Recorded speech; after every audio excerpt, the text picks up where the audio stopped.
ദേശീയ സഹകരണ നയം നാളെ പ്രഖ്യാപിക്കും. 2025 മുതൽ 2045 വരെയുള്ള സഹകരണ പ്രസ്ഥാനങ്ങളുടെ പ്രവർത്തനം സംബന്ധിച്ച് ദേശീയ നയരേഖയായിരിക്കും പ്രസിദ്ധീകരിക്കുക.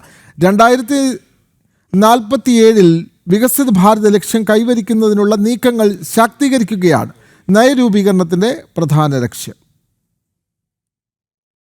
2002 ആദ്യ സഹകരണ നയം പ്രഖ്യാപിച്ചത്. സഹകരണ സ്ഥാപനങ്ങളിൽ പ്രൊഫഷണൽ മാനേജ്മെന്റ് ഉറപ്പാക്കുകയും ഭാവിയിലെ ആവശ്യങ്ങൾക്കനുസൃതമായി സജ്ജീകരിക്കുകയുമാണ് നയത്തിന്റെ ലക്ഷ്യം.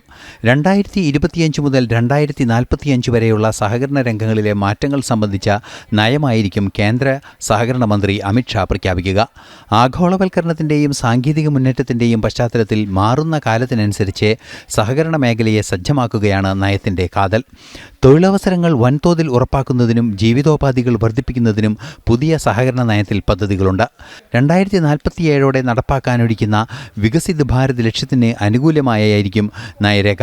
മുൻ കേന്ദ്രമന്ത്രി സുരേഷ് പ്രഭാകർ പ്രഭുവിൻ്റെ അധ്യക്ഷതയിലുള്ള 48 അംഗ കമ്മിറ്റിയാണ് പുതിയ സഹകരണ നയം തയ്യാറാക്കിയത്. വിവിധ വർക്ക്ഷോപ്പുകളിലും സെമിനാറുകളിലുമായി ലഭ്യമായ 648 നിർദ്ദേശങ്ങൾ ക്രോഡീകരിച്ചാണ് പുതിയ നയം പ്രഖ്യാപിച്ചിരിക്കുന്നത്.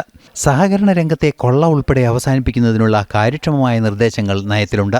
ന്യൂസ് ഡെസ്ക്, ജനം.